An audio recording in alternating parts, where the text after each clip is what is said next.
Hello, and welcome to Improbable Things. I'm J. Grace Pennington, and this is my podcast where I share 6 improbable thoughts before breakfast, which for me means 6 thoughts about reading, writing, or storytelling in general. And my inspiration was not that present this morning, so this might be a bit of a short episode, but I do have 6 things for you, so I am ready to get started.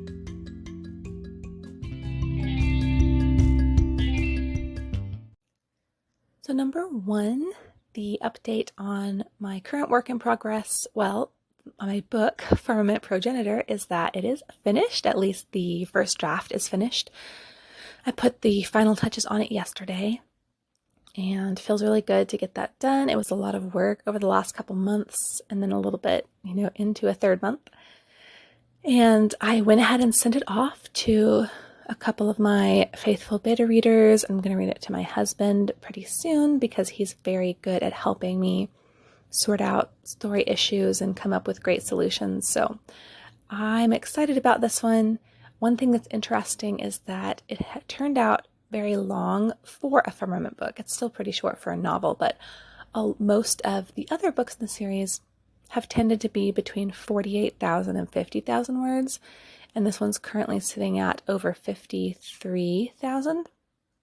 So that's interesting. And it didn't feel like, even though it took me a while, it never felt like it was really dragging or it didn't feel long really while I was writing it. So hopefully that's fine. Hopefully it's not long because it's, more than it needs to be, but hopefully it's long because that's just what the story needed to be told. There were a few, I thought I had finished it the day before yesterday. And then as I was thinking about it, I realized I had completely left one major thing hanging. Basically there was a major character who started a short journey with the main characters. And then by the time they got there had just disappeared without me explaining where they went. So I had to go back and put that in, but that was all for now. I'm sure it's going to need work. We'll see what my readers, test readers have to say about it. So there's going to be obviously a lot of editing, and I'm not going to rush myself with that. And then also my cover artist won't be able to work on the cover, quite yet, and it'll be a little while. So I don't know exactly what the release date will be. Kind of hoping for maybe late May or sometime in June at the latest, but I'd like to try to be flexible with these things because, I have a family. Most of the people that work with me, they have other jobs, they have families. I don't want to pressure myself or anybody else. So I will keep y'all updated for sure. But I'm just really happy that I was able to get the first draft done relatively quickly, and that I think that it really definitely has the bones of a good Firmament installment. Number 2, I know I've talked a lot about using Kindle Vella as a medium for publishing, and I'm kind of taking a break with it for this month. I'm not necessarily saying I'm not going to use it at all this month, but I needed a little break from doing so much writing, and Vella was starting to be a little less profitable.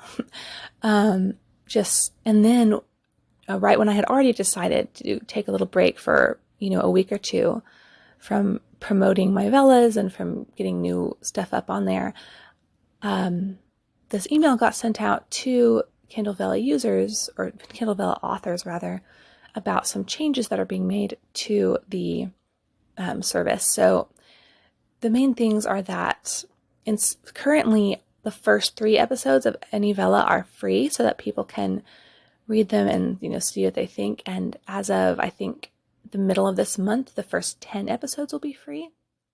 So that will be interesting. And then also, as it stands now, each episode after the first 3 costs, I think it's 1 token per 100 words. And the episodes can be anywhere from 600 to 5,000 words. So they could, and generally, it depends on what size package tokens you buy, but the tokens are going to be about a penny a token. So, you're spending maybe 6 cents for a 600 word episode, etc. Well, as of about the middle of this month, that's going to be changed so that all paid episodes are 10 tokens, no matter what length. And I think these changes are being made in the service of readers. And from that perspective, I completely understand them, because if I were, just a reader of Vella, I would really appreciate that. 10 episodes gives you a lot more time to see whether you're going to like a story. And then if you can know going forward how much each episode in the story is going to cost without having to worry you'll come upon some that are more or less, expensive, I think it really benefits the reader experience. As an author, it's harder to say. A lot of the people in the Vella writers community are very frustrated by all this. But some, like me, are kind of like, well, let's just wait and see how it goes. And also, most of my episodes are less than 1,000 words anyway, so they'll actually cost more. I think that the 10 token amount would, be more likely to adversely affect those that have much longer episodes that are now going to cost less. So anyway, I don't really know what this is going to say for the future of Vella. I'm going to try some different strategies for marketing mine, but not right now. Right now I'm taking a little break and I'm just kind of in wait and see mode with that. So that's part of the game when it comes to marketing in this internet age, is that things are constantly changing, and I'm not very good at being flexible, but I'm trying to learn, trying to be able to move with, what's in and what's out instead of just, you just can't stick to one thing or one method of getting your writing out there, because things just change too fast and that just doesn't work. So we'll see how all this goes. So number 3, while I'm taking a bit more of a writing break, I am focusing on audiobooks a lot this month. I just finished and submitted one that I'm doing for a client and started work on another a couple days ago. All of these are short books. I have the one I'm working on now and then one more that I've been asked to do. And so once I finish those, now that I've been able to get a little bit into a rhythm of audiobook production again, I would like to try to finally get my books up on audiobook, particularly the Firmament series, but I'd also like to do it with my book October. And one thing that one client that I've worked with for a long time has convinced me is a good thing to try, speaking of, trying new things, going on based on what will work in the changing internet age. This lady that I have worked with a lot has convinced me that putting audiobooks on YouTube would be a really great thing to try, because apparently, YouTube likes you to get long videos up on there and they can be easily monetized, I guess. And so apparently lots of people have had a lot of success putting audiobooks up on YouTube. So she's going to try that with some of the audiobooks I've produced for her, which I'm really excited about. And once I see how that goes, I'm considering doing the same with my audiobooks once I get them produced. So we'll see how all that goes. I would really love, I've been meaning to get, I need to redo the Radialloy audiobook, because it's just, I want to get it updated with the, 3rd edition. And then I have never done the rest of them, and I've always wanted to ever since I started publishing. So it would be cool to finally get going on that project. But I'm sure that I will be keeping you updated. So number 4, usually sometime during the week, I try to do it on the weekend before, but I don't always remember. I'll go into our library website and put on hold a bunch of books so that we can get them by the next Saturday. But then sometimes some of the books don't, get held by that time. So basically we had one book on hold that was kind of a straggler this past Saturday, even though it wasn't our normal library week. So we had a few other errands to run. And so I took my oldest, Violet, who's 5, and is just reading like crazy. Like, she's so excited about reading. And so I took her on a few errands and we popped into the library to get this one book. And it was called Rhyming Dust Bunnies. It's a really funny little book. And she asked if she could read it, in the back of the car while I was driving to the next place that we were going. So I said, sure. And so I thought, she's just going to look at it, but she starts reading it aloud to me and doing such a great job. Like, not only did she immediately figure out the word rhyming by herself, which I feel like is kind of a hard word for a 5-year-old, but she she immediately understood, like basically the book, there's these little different colored dust bunnies, and they'll say different little things, and they'll have little, like, speech bubbles above their heads showing you who's saying what. But she understood that I wouldn't know, who was saying what. So she would stop and explain to me, okay, now the purple one says, and then would read whatever it said. And it was just so adorable. And then I think the fact that she was just able to read that to me by herself was such a victory for her. She's just been reading that same book over and over the whole week ever since. And she reads it to her sisters, and now she's read it so often to them that the 4-year-old has it memorized and will quote unquote read it also. It's just so much fun. I love, she now often reads to them. She will read like anything, like she'll get her Bible and read and things out of it. And it's just like this whole world is opening up to her, and seeing that process happen is so much fun. But just having her read to me while I was driving it's just, she's just getting so big. But yeah, I love it. It's so fun to see. So number 5, I am reading The Time Traveler's Wife. Now, I saw the movie several years ago and enjoyed it. And when I was able to pick up the book a while back, I was warned by a friend when I shared something about on Facebook that the book has some pretty awful, inappropriate stuff in it. And so I wasn't sure whether I was going to read it. And then finally, it was next on my shelf at this point. I decided I'll just read it and see. I can always skim and we'll see how bad it is. So I will say she was definitely correct. So I have no idea if you listened to this, Mama Raven, but if so, you were right for sure. It is way too sexual, and some of this stuff is just gross. So I definitely am not going to be keeping this one or reading it again. But it is very interesting reading, and I think it's really a shame that I think, especially in the first half of the book, it's focused a lot more on that than I want. The second half of the book so far has been a good bit better, but I'm not done yet, so we'll see.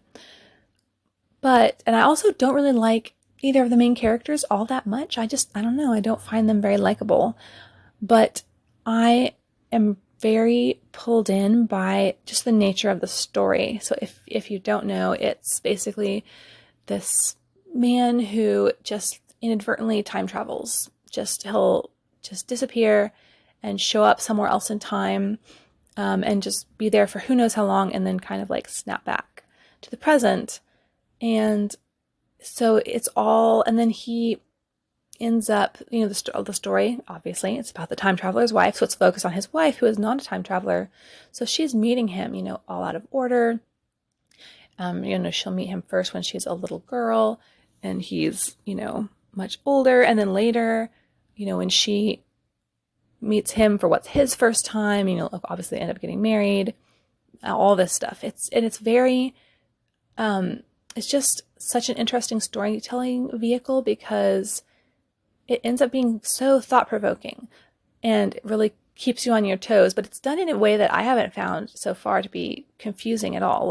The author does do a good job of really setting up where, everyone is in time, and what's going on.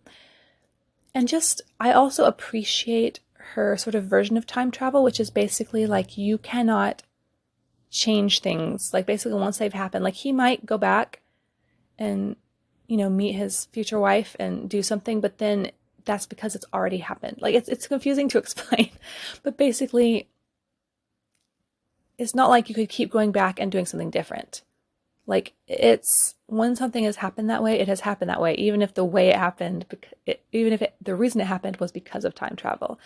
Again, it sounds really weird and confusing, but I like that, because that's how I've always felt that if time travel was possible, that would be the case, is that you cannot, just keep going back and step on a butterfly and then you come back to the present and everything has changed. Everything would always be the same. And so I am enjoying that. And the whole thing is just very thought-provoking. There's a lot of moral dilemmas. And I just really wish it were not so kind of like gross on the inappropriate stuff, because it's really interesting story otherwise. But unfortunately, it does have all that stuff in it, so I would not recommend it. If you're interested in the story, the movie does not have that stuff, and is, I mean, it might have a little bit of content, but nowhere near what the book has, and this is still very interesting and thought-provoking. So movie, check out content review first, obviously, but the movie is definitely better than the book in this case, but still interesting. I still don't regret reading it, but I'm gonna get rid of it after this because I just don't really want it around. Number 6, and this is really fun. So a while back, I was talking with a couple of the younger girls at my church about some of my books, and they seemed really interested. And so a while back, we had one of the families over for dinner, and I got a copy of Rady Alloy and gave it to one of the girls, and was just like, oh, here, I've been meaning to give this to you for a while. And just kind of was like, hope she would enjoy it, and didn't think much else of it.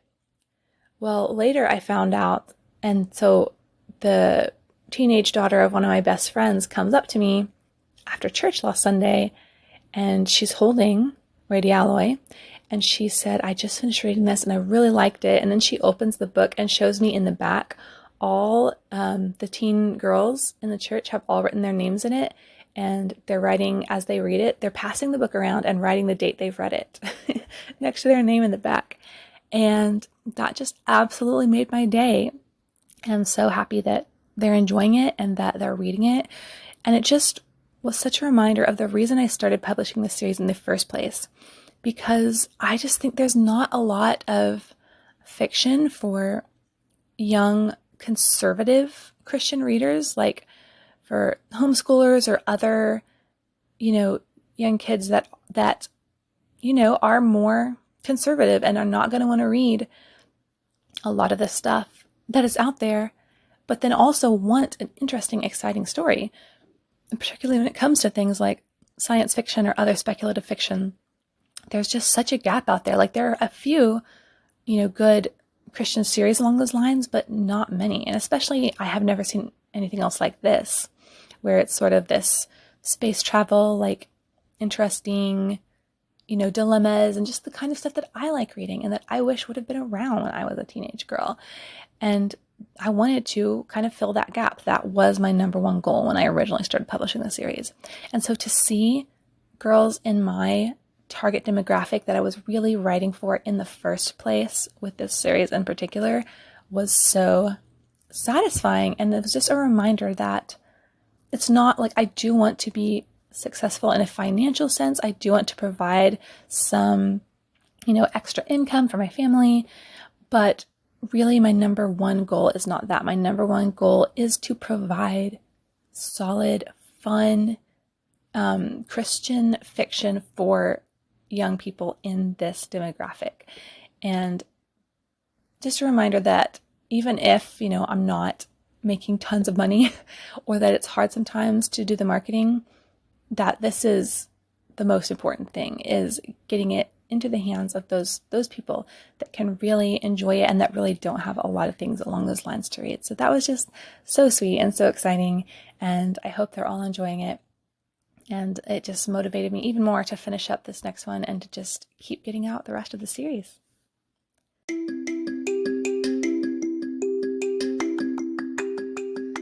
So thank you all so much for listening. I'm glad I was able to scrape together 6 things for you. Like I said, my inspiration was just not really around this morning, but I got 6 things and I think that went pretty well. So as always, let me know any of your thoughts. If you have recommendations for really fun children's books that my daughter would enjoy reading, I would definitely love to hear about that, because we're always looking for more of those. If you've read The Time Traveler's Wife or just have thoughts on time travel and fiction and how it should and should not go, would love to talk about that. That's always quite a discussion. And then your thoughts on fiction for conservative teens and young adults. And if you have recommendations along those lines that I can also pass along, would love to hear that as well. So again, thank you all so much for listening. I hope that everyone has a great day and a great weekend ahead, and stay improbable. Bye.